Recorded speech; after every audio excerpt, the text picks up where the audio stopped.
This is one-on-one session with the ForumIAS founder and director Ayush Sinha. In this session, students are asked questions to test their preparedness for the personality test. One-on-one sessions are not mock panel sessions.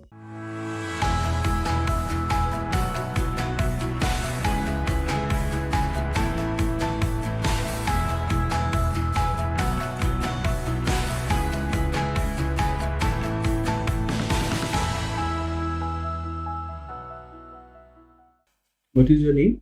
Sir Gaurav Yadav. Gaurav Yadav. Yes, sir. Gaurav, when is the date of your interview? Sir, 4th of May. Gaurav, your picture that you have put, so it has been clicked by a camera phone? Yes, sir. What is the reason why you did not get a proper passport size photo? Sir, actually I was out somewhere, so on the day of filling the form, so I took a picture of myself and uploaded. You did not care to remove the background also? Sir, later on, when I filled in the form, it was coming a full picture without the, not much background was shown. But when I uploaded, then I saw, but... Looks like quite a photogenic person we have. You are okay. So Gaurav, can you begin by introducing yourself to me? Yes, sir. Sir, my name is Gaurav Yadav. I was born and brought up in Jhansi district of Uttar Pradesh. I did my schooling from Army Public School, Jhansi. Graduation from Delhi University, Hindu College, with a graduation degree in Economic Honours in 2019. Thereafter, sir, I've been preparing for UPSC. My interests include reading non-fiction books on democracy and development, watching investigative web series, and playing volleyballs. You've been preparing for UPSC? UPSC conducts so many exams. Sir, for civil services exams. All right. So you've done economics honors. Is economics also your option subject? Yes, sir. Okay. Gaurav, so I was going through a bookstore and I happened to see a very catchy title. The book was called Poor Economics. Yes, sir. Can you tell me who has written the book?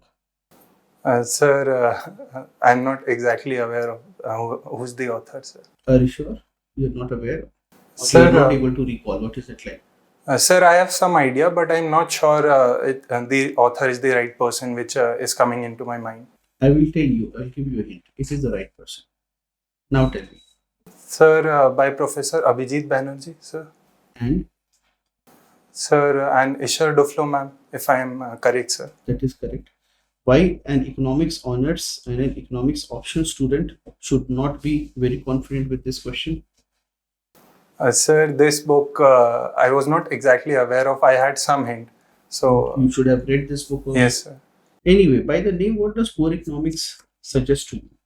Sir, according to me, it could perhaps be about the economic decisions which were not that rational in terms of the policy impact, the efficiency of resources. So in that domain, sir. Some poor policy decisions which did not result in the right or the adequate outcome. Gaurav, you are from Jhansi. What are some major challenges with Jhansi? Sir, Jhansi has multiple challenges. Firstly, sir, across the economic domain, it is an area across the dry Vindhyan range. So, sir, agrarian distress is there due to low irrigation and water scarcity is there. Secondly, sir, some social challenges in terms of maternal mortality rate, infant mortality rate, and sir, other challenges include lack of industries due to which adequate economic opportunities could not be generated. So migration is also one of the challenge. Gaurav, there is a saying, there is a common perception that there has been a paradigm shift in India's foreign policy. How far do you agree? Sir, according to me, there has been some shift, but on a major perspective, sir, the Indian foreign policy is characterized by continuity and change. Some principles such as, sir, non-interference in others' relations, respecting the territorial sovereignty and integrity. So these all principles which independent India followed, they have been followed.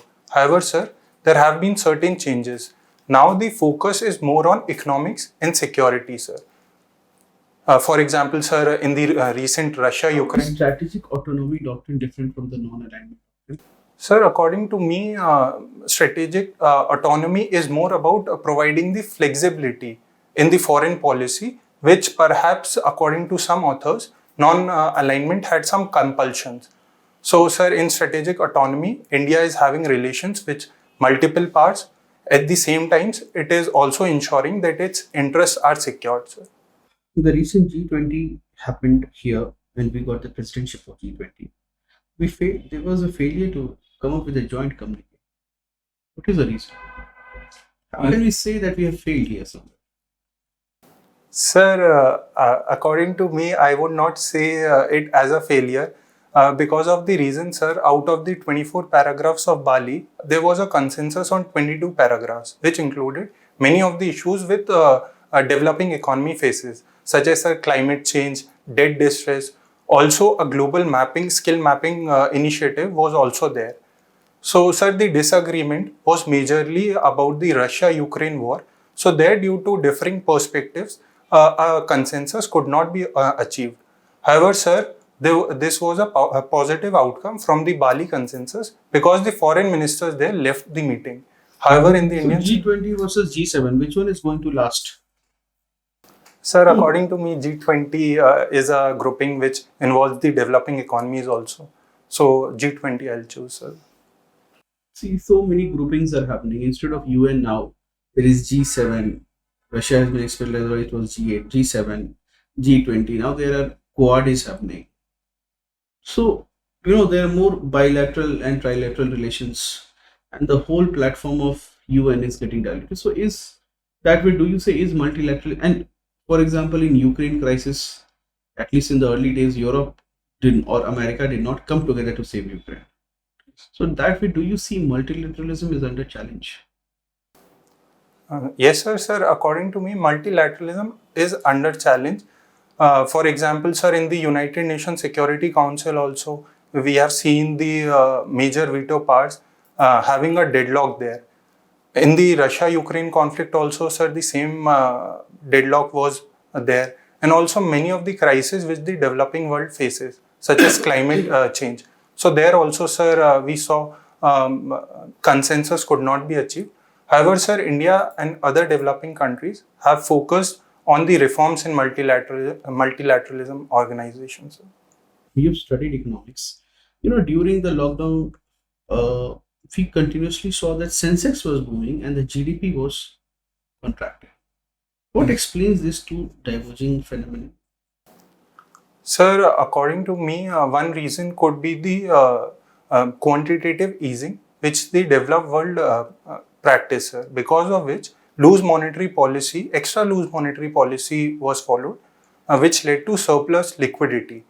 So, sir, the investors in the stock market, also because of the speculation in terms of the prices of the stock, so this loose money got into the stock market, sir. That's one reason. What is the other reason? Sir, other reasons could be lack of real economic activity, which was not happening at that time. So, stock market investors saw as the only major sector in which they could have invested their money, sir. Okay, I'll give you a hint. There is also a third reason, which is by the very way, the nature of GDP versus the nature of Sensex. Sir, I am unable to recall it. All right. Gaurav, you are from Hindu College. Yes, sir. Who founded the Hindu College? Sir, late Shri Krishna Das Ji Gorwale ji in 1899, sir. 1899. Can you tell me a few things about him? Sir, about Krishna Gurdas ji wale. Sir, firstly, he was actively involved in the nationalist freedom struggle. So, Hindu College also was established because there were not any colleges at that time which were promoting nationalist education. Also, sir, due to the threat of Christian missionaries. Secondly, sir, majorly I could recall about the education contribution of him. Gaurav, last question. Why do you want to join the civil services? Yes, sir. Sir, according to me, civil services is a good career option. Firstly, sir, in terms of the challenging job profile, which ensures that there are many avenues of personal growth. And secondly, sir, I consider it as a meaningful career option in terms of the job satisfaction and the sense of satisfaction which I can derive from my work, sir. Okay. Thank you, Gaurav. Your interview is over. Thank you.